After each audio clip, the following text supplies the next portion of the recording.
자, 오늘은 이어서 창세기 19장 1절부터 두 번째 단락까지 22절까지를 우선 읽겠습니다.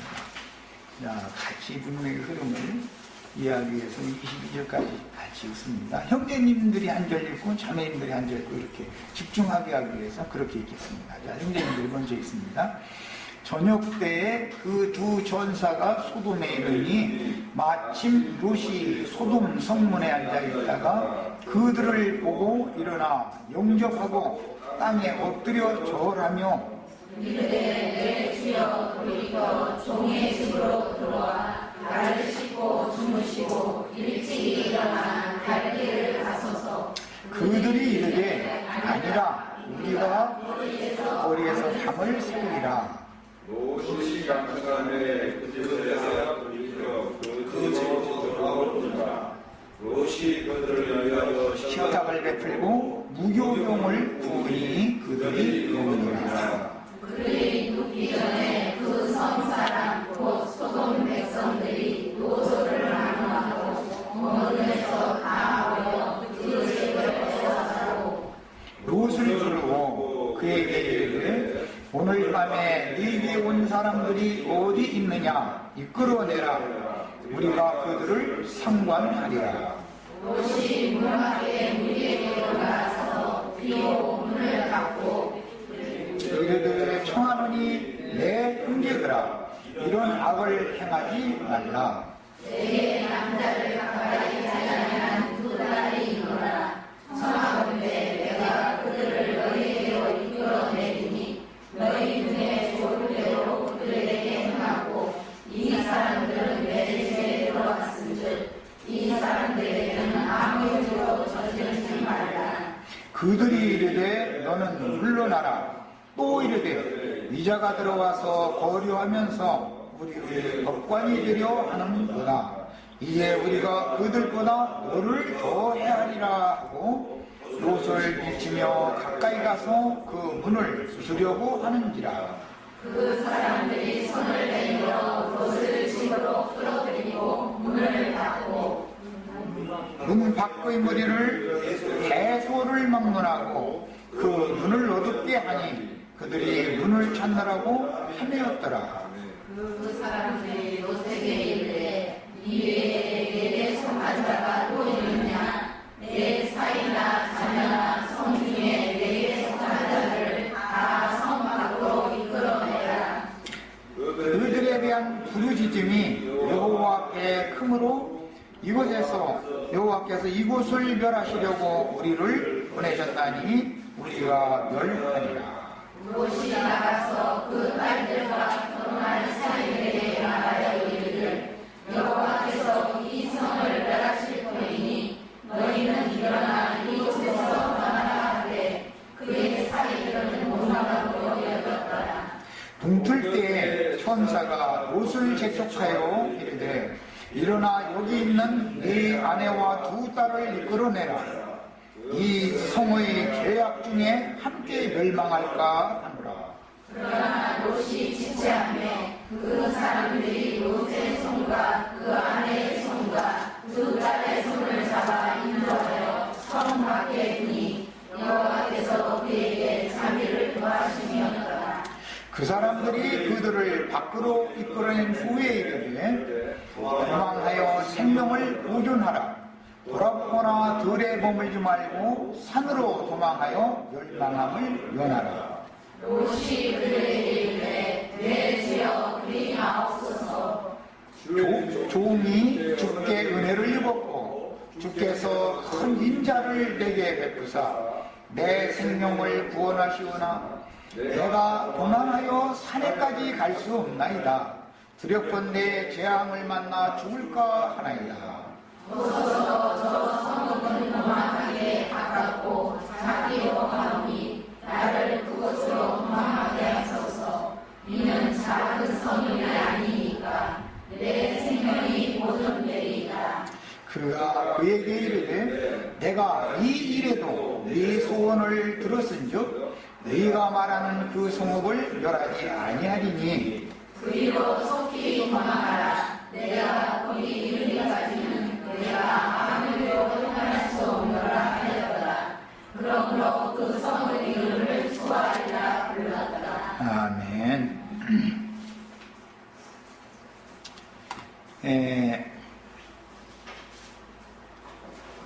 지난 시간에 이어서 이제 오늘은 더 나아가는 이제 말씀을 좀 나눌 거예요. 오늘 나누고자 하는 말씀의 중심 주제는 아브라함의 광야에 있는 아브라함의 장막과 소돔성에 있는 롯의 집에 대해서 지금 성경이 의도적으로 대조를 하는 말씀을 지금 기록하고 있기 때문에 이 말씀을 통해서 하나님께서 오늘 우리들을 위해서 뭘 말씀하시는지를 이제 상고를 할 겁니다. 여기 있는 말씀을 같이 한번 읽어봅니다. 그 큰 하나님의 의도, 즉 광야에 있는 아브라함의 장막집에 있는 사람들과 소돔성에 있는 롯의 집에 있는 사람들을 왜 이렇게 극명하게 대조를 하는지, 성경이라는 것은 어떤 의도를 가지고 기록이 된 거기 때문에 이런 큰 관점을 가지고 성경을 반드시 읽으셔야 되겠는데, 아브라함 족속은 셈 족속이죠. 지금 소돔성 사람들은 함의 후손인 가나안 족속들이에요. 그러니까 셈족 문화와 함족 문화를 기본적으로는 알아야 되는 거예요. 그게 노아의 때에 삼형제가 있었었죠. 셈과 함과 야벳이라고 하는 삼형제가 있었는데, 함은 저주를 받았어요. 그게 저주받은 족속이 지금 소돔성에서 거하고 있는 중인데, 그러려면, 이걸 알려면 셈족의 문화와 저주받은 함족의 문화를 알아야 된다, 기본적으로는.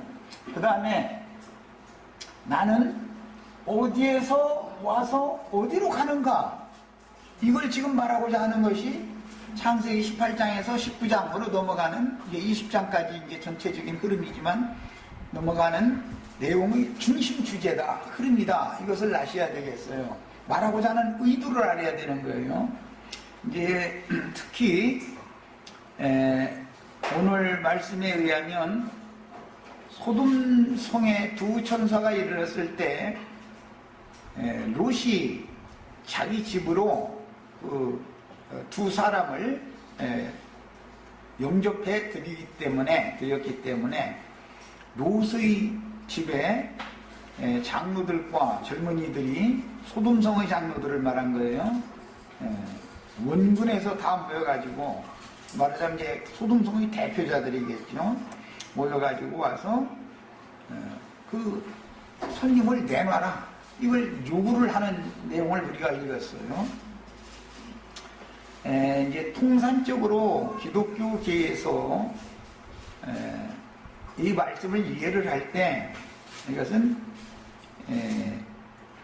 동성애라고 그러죠. 이 세상에서는 동성애에 관한 것을 염두에 두고 번역을 오늘 읽은 말씀에서 할 때, 완곡한 표현을 할 때 이끌어내라, 우리가 그들을 상관하리라, 이렇게 상관한다라고 번역을 했어요. 이 말이 의미하는 게 의미가 양면성이 있기 때문에 우리는 특히 육적인 세상사에 일어나는 일들은 영적인 일을 설명하는 표상이 된다라는 것을 잘 알고 이 말씀을 읽으셔야 됩니다. 그리고 소돔성의 죄악상이 하늘에까지, 그 부르짖음이 하늘에까지 미쳤다. 그렇기 때문에 여호와께서 우리를 이 소돔성에 보낸 것은 이 소돔성의 죄악이 어느 정도인지를 확인하고 구원할 자를 구원한 다음에 나머지 더 구원받을 사람들이 없는 경우에는 이것을 다 심판해버리라고 우리를 보냈다. 천사들이 이렇게 말을 해가면서 롯에게 먼저 가서 사명을 맡기기를, 천사들은 롯에게 이제 사명을 맡기기를, 네게 속한 자가, 네 이 집에 현재 있는 이 사람들 말고 또 있으면은 빨리 가서 다 나가라고 해라, 이렇게 이제 명령을 했어요. 그래서 롯은 다른 사람들한테 간 게 아니라 자기 두 딸의 정혼자들이었던 사위들에게 가서 여호와께서 이 성을 멸할 거니까 화급히 이 성에서 떠나라, 이렇게 하니까 그 장인의 말을 농담으로 여겨버렸다, 이렇게 기록이 됐어요. 이런 배경을 마음에 잘 담아두시기를 바라요.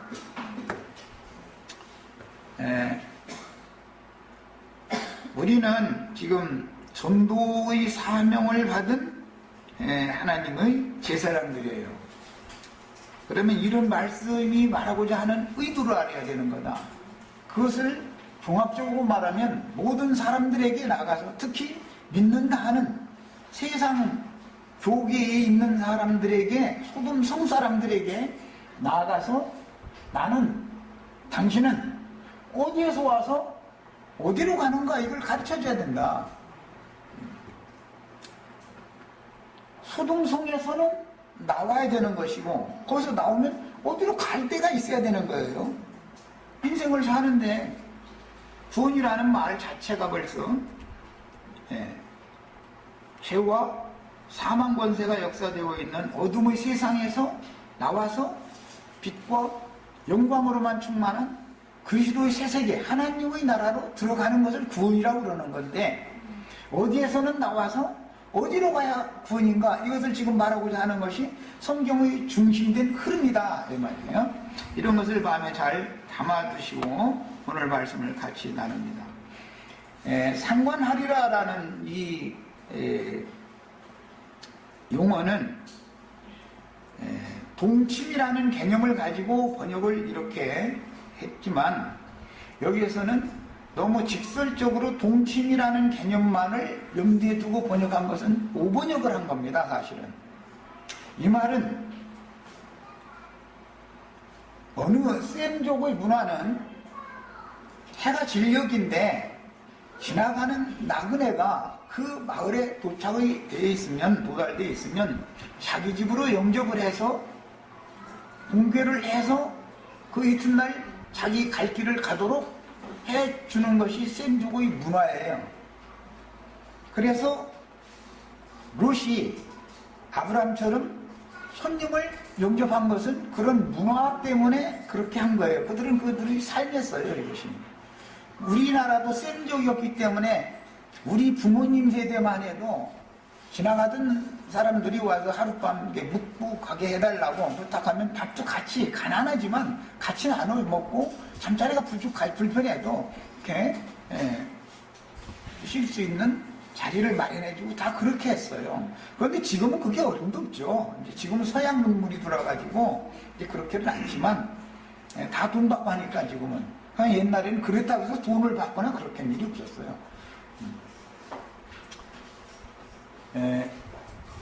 그 말은 그 손님을 영접할 때 반드시 셈족은 확인하는 것이 있어요. 당신은 어디에서 오며 어디로 가는 중입니까? 이걸 물어보는 거예요. 그러면 동일한 동족일 것 같으면은, 나는 이스라엘 지파 중에 무슨 지파? 벳댓은 아무예로서 어디에 살고 있는데 어디로 가서 볼일을 보다가 어디로 지금 돌아가는 중인데 해가 졌습니다. 이렇게 말을 반드시 해야 되는 거예요. 신분을 밝히는 거예요.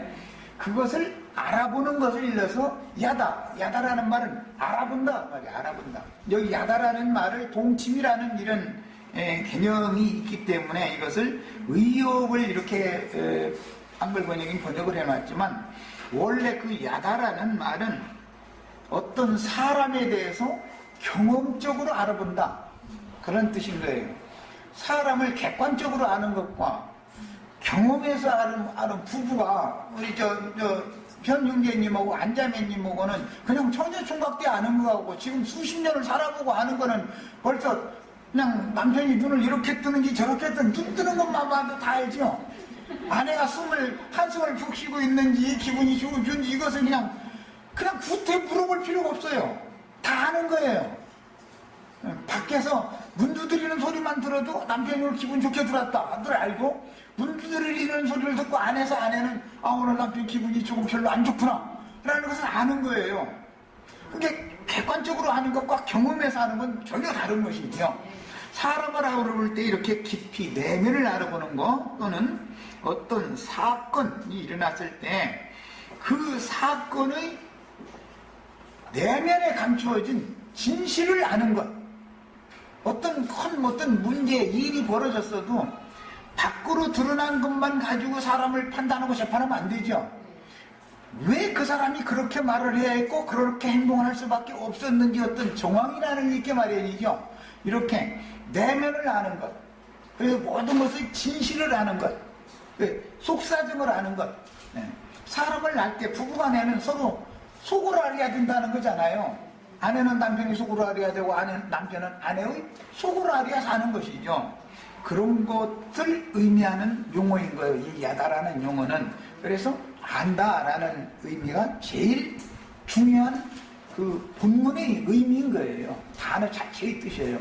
그런데 이제 사람을 서로 남녀 간에 서로 알려면 결혼 생활을 해봐야 알으니까 그걸 염두에 두고 상관한다라고 번역을 한 거예요.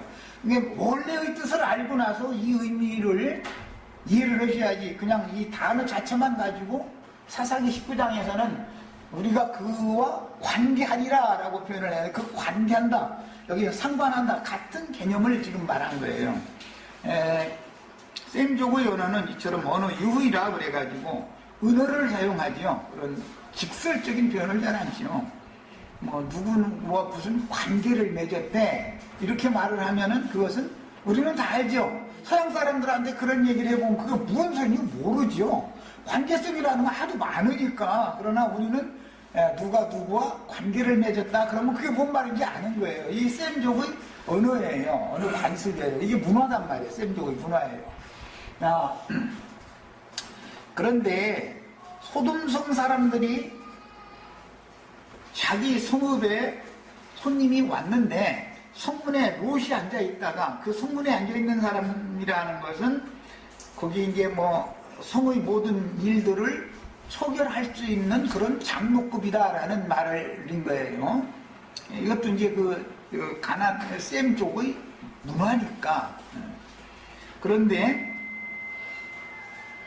소돔 성문에 앉아 있다가 롯의 눈에 손님 맨 먼저 띈 거예요. 그러니까 얼른 가서 이제 그 손님을 자기 집으로 이렇게 모신 거예요. 영접을 해서. 이것은 셈족의 문화였었다.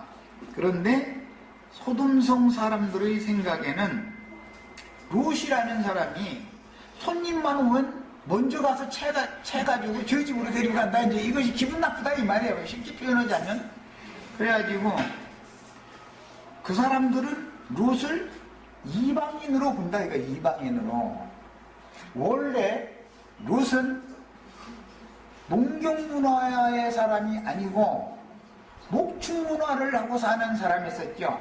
창세기 이미 13장에서 아브라함의 목자들과 롯의 목자들이 서로 다퉜기 때문에 이게 롯도 목축업을 해가면서 살았다는 거잖아요. 아브라함과 분리되기 전에는. 그래서 네가 먼저 좋은 데로 택해서 네가 좋은 땅 찾아서 가면 나는 그냥 너 반대 방향에서 난 살겠다. 그랬더니 물이 넉넉한 소돔 들판, 즉 저주받은 땅은 농경문화를 하고 살죠. 함족族들은. 그래서 롯이 본래 셈족의 문화권에서 이탈되어져서 함족의 문화권으로 유입되어진 다음에 동화되었다. 지금 이것을 말하는 거예요. 자기 조상의 그 생명의 그 계보를 이어가지 못하고 변질됐다 이 말이에요. 변질됐다 이 말이에요. 이런 경우를 가나안 땅에 포로로 사로잡혀가는 것으로 상징하는 거예요. 사로잡혀가지고 가나안 사유를 얻거나 가나안의 며느리를 얻으면은 돌려보내죠. 용납이 안 되는 거예요. 그게 혼인에서는 아주 이 셈족은 이 함족, 저주받은 함족과는 절대 혼인하면 안 되는 거예요. 그것이 이제 이 셈족의 문화였었기 때문에 이런 배경을 일단 잘 알고 나서 이 말씀을 읽어야 되는 거예요. 잘못 읽으면은 이게 문자대로만 하고 이게 기독교계 이제 사상인데 문자대로만 흐름대로만 본다면 그 소돔 족속들이 원근에서 말이야 노인이든 젊은이든 다 와가지고 그럼 그 사람 내놔라 말이야 우리가 상관하겠다. 그러니까 이것은 남색하려고 그런 거다 이렇게 일방적으로 생각을 해버린 거예요. 이것은 성경이 말하는 의도를 너무 오해한 거예요. 늙은이 젊은이 할 것 없이 소동성 사람들은 다 남색만 하고 사는 게 아니고, 물론 타락이 극에 달하면 영리로 쓰는 뭐 남자도 나오고 여자도 나오고 그런 경우가 나오죠. 이것은 그 사회의 정신세계가 극악하게 아주 최고로 썩었다, 그것을 보여주는 상징이죠. 그래서 이제 로마서 같은 데서는 그런 표현을 할 때 그런 짓을 하는 사람들 그대로 하고 살게 놔둬버림으로 인해서 이미 하나님은 그들을 심판했고 버려버려서 상당한 보응을 그게 받는 증거다, 이렇게 설명이 되어 있어요. 오늘 창세기 19장 말씀 읽을 때는 소돔성 사람들은 다 남색하고 살았다라는 말이 아닌 거다라는 걸 기본적으로 알아야 돼요. 다 그 사람들도 생육하고 번성을 해가면서 살았으니까 다 남색만 하고 사는 사람들은 아니었겠죠. 그런 이상한 짓을 하고 사는 사람들도 섞여 있었죠, 당연히. 그래서 양면성이 있는데 더 큰 중점을 둬야 되는 것은 우리가 그가 누구인지를 알아보겠다라고 하는 것이 중심이다라는 걸 아셔야 돼요. 말하고자 하는 의도인 거예요. 손님이 오면 그 사람을 자기 집으로 영접을 하되 먼저 그 사람의 신원을 확인을 하는 거예요. 당신은 어디로서 오며 어디로 가는 사람이냐라는 걸 물어본다. 이것은 우리 인생들에게 하나님이 질문하는 내용을 압축적으로 지금 성경이 말하는 거예요. 우리 형제 자매님들에게 오늘 너는 어디로서 와서 어디로 가고 있느냐라고 질문하고 있다, 이렇게 이 말씀을 이해를 해야만 성경의 의도를 정확하게 아는 사람이에요. 말하고자 하는 의도가 있는 거예요. 그러니까 너는 잘못된 처소에 있으니까 거기서 나와서 어디로 가야든 산다, 생명을 보존하고 살 수 있다, 지금 이걸 말하고자 하는 것이다, 이 말이에요. 지금 이 성경의 흐름에 대해서 이해를 잘 하신 다음에 사사기 19장을 읽겠습니다. 이 동일한 이런 흐름의 문장이 사사기에 또 나와요. 사사기 19장을 찾아봅니다.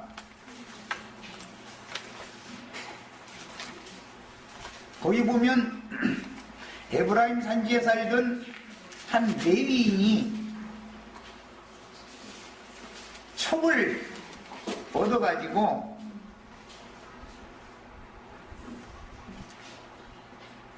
베들레헴에 이제 첩이 있어가지고, 베들레헴이 그 첩의 친정집인데 베들레헴에 갔다가 에브라임 산지로 다시 돌아가는 길에 해가 저물었어요.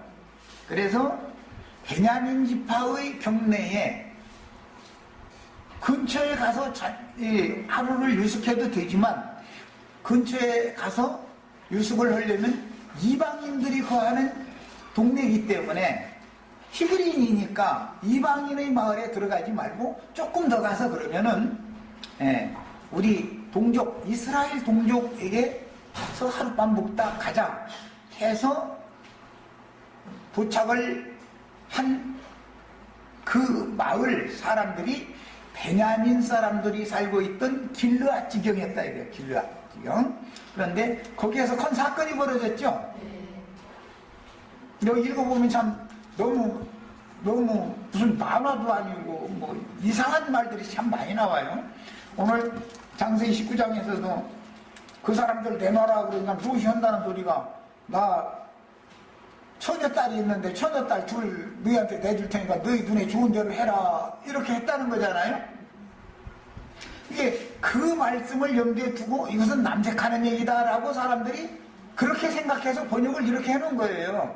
그런데 그 의미를 너무 못 찾고 있다 이거예요. 기독교계의 굉장한 그 신학자분들이 성경이 말하고자 하는 의미, 사람을 영접하는 뱀족의 문화와 왜 그들은 광야에서 나그네 인생을 살았기 때문에 목축업을 하는 사람들은 정처가 없는 사람들이죠. 풀 다 뜯기면 다른 데로 또 옮겨야 되니까 장막 생활을 해야 되잖아요. 우리 인생들이 지금 다 나그네 인생 사는 것이죠. 이 세상에 뿌리 내리고 여기서 성 쌓고 살으라는 게 아니죠. 그래서 셈족의 문화와 가나안족의 문화가 뭐가 다르냐? 가나안족의 문화는 성에서 사는 사람들, 가인의 길에 행하는 사람들은 성에서 살고, 아벨 대신해 주신 셋의 후예들은 광야에서 장막 생활을 하는 것이 그들의 문화예요. 문화 차이예요, 이것이. 이것은 굉장한 비유인 것이다, 이 말이에요. 우리 형제 자매님들은 이미 다 말하고자 하는 의도를 아시겠지만, 이 세상에서 뭔가 뿌리를 내리고 세상에서 영원히 뭔가를 취해서 자자손손 대대손손이 잘 먹고 잘 사는 것이 인생의 목적이다. 그러면은 내가 어디로 와서 어디로 가는가, 인생의 목적 방향을 잃은 사람이라는 뜻이죠. 이것이 오늘 또 다음 시간에 계속 나눠야 되는 창세기 19장 말씀의 중심 주제다라는 걸 아셔야 되겠어요. 19장 이제 14절부터 읽어나갑니다. 첩 장이 자꾸 이제 첩이 이렇게 에브라임 산지 구석에서 촌동네에서 이제 회당장로로 한 것이 레위인이니까 하고 사는데, 첩으로 사는 것이 이제 싫으니까 친정에 잠깐 갔다 온다고 하더니, 베들레헴이라는 건 큰 동네잖아요. 유대 지역에 있는 동네고, 그건 친정에 가더니 안 오는 거예요. 이 레위인은 첩을 줄 수 있어요, 없어요? 제사장들은 첩을 주면 안 되죠. 율법에 그렇기 때문에 신약의 장로들은 반드시 한 아내의 남편이어야 된다. 이게 아내가 사별을 한 경우는 재혼이 가능하지만, 레위인이라도 아내가 살아있는데 첩을 주는 것은 절대 이게 허용이 안 되는 거예요. 구약의 율법에 그게 정해져 있기 때문에 그래요. 그리고 어머니와 같은 60세 이상의 과부된 자는 반드시 과부의 명부에 올리려면 조건이 뭐예요? 한 남편의 아내였어야 된다, 이 말이에요. 한 남편의 아내여야 되는 거. 이것이 율법이에요. 그게 셈족의 문화단 말이에요, 이것이. 첩살이를 해도 안 되고 첩을 줘도 안 되는 거예요. 그게 셈족의 문화인 거예요. 이런 바탕을 알아야 돼, 성경 읽을 때는. 그런데 이 레위인이 하나님의 제사장이잖아요. 그리고 예루살렘 제사장이야 아니지만 에브라임 산지에 있는 회당의 제사장이란 말이야. 그런데 첩을 뒀어요. 첩을 뒀는데 이 첩이 자기 친정 여부스로 가더니 돌아오질 않는 거예요. 그러니까 첩을 데리러 갔다가 첩을 데리고 돌아오는 길에 지금 이런 사건이 터진 거예요. 자, 이제 14절부터 읽어나가겠습니다. 베냐민에 속한 기브아에 가까이 이르러 해가 진지라. 어디에서 어디로 가는 중에 있었다고요?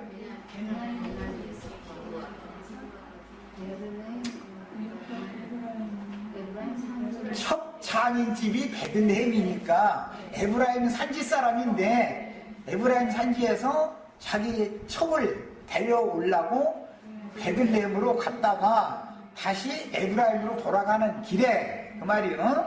에브라임은 저 북쪽에 있고 베들레헴은 예루살렘 근교니까 굉장히 남쪽이잖아요. 그런데 거기를 이제 자기 첩을 찾아오려고 갔다가 돌아오는데, 어디에 지금 도착됐냐 하면은 기브아라는 곳에 도착이 되었어요. 자, 저 10절부터 읽으면은 내가 설명을 길게 할 것 없이 그냥 쭉 읽겠습니다. 그 사람이 다시 반을 지내고자 하지 아니하여 일어나서 떠나 여부스 맞은편. 어디서 떠났어요? 첩장인 집에서 떠난 거지요. 첩의 친정집에서, 베들레헴에서 떠난 거예요. 이르렀으니 여부스 맞은편에 이르렀으니, 여부스는 곧 예루살렘이라. 예루살렘의 맞은편 마을은 지금 베들레헴 지경이지만, 여기 안장 지운 낙이 2마리와 첩이 그와 함께 하였더라. 그들이 여부스에 가까이 갔을 때 해가 지려 하는지라. 종이 주인에게 이르되 청하건대 우리가 돌이켜 여부스 사람의 이 성읍에 들어가서 유숙합시다 하니, 주인이 그에게 이르되 우리가 돌이켜 이스라엘 자손에게 속하지 아니한 이방 사람의 성읍으로 들어갈 것이 아니니. 그때 당시의 여부스에는 이방이 살고 있었다라는 걸 알 수 있죠. 여부스라는 건 뒤에 예루살렘을 말하는 거예요. 예, 이때는 여부스 족속이 차지하고 있는 것이죠. 다윗 왕 때까지는 여부스 족속이 거기 차지하고 있는 거잖아요. 다윗 왕이 여부스 족속을 멸하고 그 예루살렘 지경을 빼앗아 가지고 예루살렘이라고 이름을 바꿨죠. 이제 그런 것도 역사적인 사실도 잘 아셔야 돼. 우리 형제 자매들은 무조건 성경을 그냥 계속 읽어야 돼. 성경을. 그래서 성경의 내용을 알아야 돼. 자, 우리가 기브아나 라마 중 한 곳에 가서 거기서 유숙하자. 이 기브아나 라마에는 이스라엘 족속들이 거하고 있었다는 걸 알 수 있는 것이죠. 여부스 지역에는 이스라엘이 거하지 못하고 있었어요. 자, 그러니까 모두 앞으로 나아가더니 베냐민에 속한 기브아에 가까이 이르러 해가 진지라. 왜 그러면 거기까지 가야 됐던 것이죠? 이방인의 성읍에 들어가서 유숙하면은 안 되는 거야. 이방인과 상종을 하면 안 되는 것이 셈족의 문화였기 때문에 그렇다 이거예요. 이방인과는 통상해도 안 되고 혼인을 해도 안 되고 어쨌든 이방인과는 한 상에 앉아서 밥을 먹어도 절대 안 되는 거예요. 그게 셈족의 문화였었어요. 이런 것이 말하고자 하는 어떤 깊은 의미들이 다 있는 거예요. 그런 관념이 깊었던 것이 나중에 바울에게 베드로가 책망받는 말씀까지도 신학에까지도 그런 정신이 이어져 왔다는 걸 알 수 있잖아요. 기브아에 가서 유숙하려고 그리로 들어 돌아 들어가서 성읍 넓은 거리에 앉아있으나 그를 집으로 영접하여 곧 유숙하게 하는 자가 없었더라. 저녁 때에 한 노인이 밭에서 일하다가 돌아오니 그 사람은 원래 에브라임 산지 사람으로서 기브아에 거류하는 자요 그곳 사람들은 베냐민 자손이었더라. 이 사람도 에브라임 산지 사람이었어요. 그러니까는 이 레위인과 사는 동네가 같은 동네 사람인데 이 사람이 이곳으로 이주를 해서 살게 된 것이죠. 지금 그냥 기브아에 거류하는 자요 그곳 사람들은 베냐민 자손이더라. 여기 이제 이 베냐민 자손이 이 문제 때문에 고린할 뻔했다가 400명이 겨우 살아서 도망가가지고 처녀들 이래저래 해서 구해줘가지고 베냐민 지파가 다시 멸망 가운데에서 그루터기를 남겨진 사람들을 통해서 다시 부활된 그 지파가 베냐민 지파예요. 그래서 바울이라는 사람이 사울했다가 바울이 된 게 그게 멸망 심판 가운데에서 구원받은 사람의 표상이 된 거잖아요. 자, 이런 모든 역사적인 사실을 아는 게 이렇게 중요한 거예요. 성경을 자체적으로 아는 게. 노인이 눈을 들어 성읍 넓은 거리에 나그네가 있는 것을 본지라. 여기 나그네라는 말을 잘 표시를 해놓습니다. 아브라함과 이삭과 야곱과 그 모든 족속들은 우리는 나그네로서 세상에 거류하는 자다 이렇게 표현을 했죠. 노인이 묻되 그대는 자 줄쳐놓습니다. 어디로 가며 어디로 왔느냐 반드시 이걸 물어보는 거예요. 이게 셈족의 문화예요. 손님이 자기 마을에 들어오면은 그 마을의 장로가 유지되는 사람이 그 셈족은 사랑채를 반드시 주는 거예요. 그 사랑채라는 것은 원래 지나는 행인들이 하룻밤 묵어갈 수 있는 거처단 말이야. 그게 셈족의 문화예요. 주거 문화도 그래서 우리나라도 그렇게 집을 짓고 살았던 거예요. 셈족이기 때문에. 우리는 쉽게 뭔 말인지 아시겠죠? 우리 부모님들만 해도 집을 다 그렇게 짓고 살았어요. 그 집은 그 마을에서 부잣집이고 유력한 자의 집이에요. 뭐 가난한 집은 뭐 사랑채고 뭐 그냥 없으니까 뭐 어쩔 수 없지만 그 마을의 유지집은 반드시 사랑채가 있어요. 그 사랑채라는 것은 손님들을 위한 방이란 말이에요. 그게 셈족의 문화라는 거예요. 야, 손님을 보면 자기 마을에 어떤 손님이 지나가다가 해가 기울었으면 반드시 뭘 해야 돼요? 그 사람을 자기 집으로 영접해야 돼요. 왜? 애굽에서 이 사람들도 다 나그네 된 사람들이었었죠. 그래서 나그네를 불쌍히 여기고 행인과 나그네를 공개하고 하는 것이 그들의 율법이고 그들의 조상 대대로 내려온 생활이에요. 어디서 온 거냐? 목축문화에서 온 것이다. 이게 목축문화. 다 그 조상들은 목축업으로 사는 사람들이기 때문에 이 땅에 사는 동안은 전부 행인과 나그네로 사는 사람들이었었어요. 자, 그러니까 이제 여기 물어보는 말에 그대는 어디로 가며 어디에서 왔느냐 이걸 물어보는 거예요.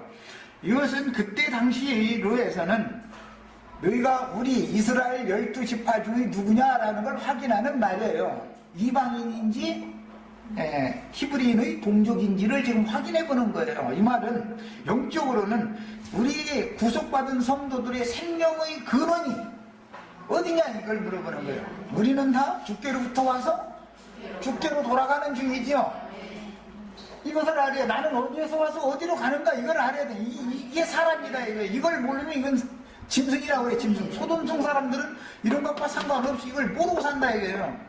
예수님이 세상에 오셨을 때 요한복음 8장 14절이나 14장 4절이나 16장 15절이나 이런 데 보면 나는 내가 어디로서 와서 어디로 가는 것을 알거니와 너희는 그것을 모른다. 그러므로 너희는 너희 죄 가운데서 멸망한다. 야, 이것을 모르면 어떻게 되는 거예요? 자기 죄 가운데 멸망받는 거예요. 세상 사람들 보고 당신은 어디로서 와서 어디로 갑니까? 한번 물어보세요. 그러면 나는 저기 저 수원 어디에서 와서 저기 안양 어디 가는 길이야 이렇게 말을 하면 모르지. 앞에 가서 물어보면 여기 관악산 가는 길이라고. 우리 집은 안양 무슨 호계동인데 관악산 물러가는 길이다 아마 이렇게 말할 거예요. 이런 것은 다 상징이 되는 것이다 이거예요. 근원적으로 나의 생명의 근원자이신 하나님 자신이 나를 세상에 보내셨을 때는 행인과 나그네로 살다가 하나님 자신에게로 내가 돌아가야 된다라는 것을 성경 전권이 지금 중심주제는 이걸 말하고자 하는 것이다 이 말이야. 이것을 모르면 자기 죄 가운데서 멸망받는 거예요. 이것을 모르면. 예수님은 그걸 알고서 있었어요. 나는 아버지께로부터 와서 내가 세상을 떠나 아버지께로 돌아간다. 자꾸 그걸 얘기한 거예요. 만물이 다 본 곳으로 돌아가게 다 창조된 거예요. 그래서 원이라는 건 뭐예요? 돈다는 건 뭔 뜻이에요? 자꾸 돌면 제자리에 가고 계속 시작점으로 끝지점과 시작점이 또 만나고 반복되는 것이죠. 이게 인생이라 이거예요.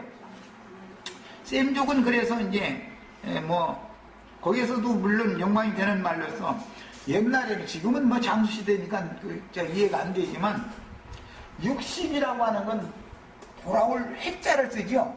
갑자가 자기가 출생된 그런 시작점으로 획이 돌아왔다. 시작점이 돌아왔다. 60을 살면 원래 인생이 부모에게서 태어난 원래 온 곳으로 한 바퀴를 제 바퀴를 돌아서 제자리에 왔다 그 말이에요. 내가 다시 시작점에서 시작돼서 와서 끝지점에 지금 만났다. 그래서 회갑을 살면 잔치를 했었어요. 이것도 셈족의 문화인 거예요. 그래서 우리나라 사람들은 이 말을 알아듣는데 저 서양 사람들 60살 먹으면 잔치하는데 그게 뭔지 아냐고 한번 물어보세요. 그 뭔 소리인지 어떻게 알겠어요, 그 사람들은. 그래서 우리는 성경 말씀 주고하는데 얼마나 유리한지 몰라요. 문화권이 같기 때문에.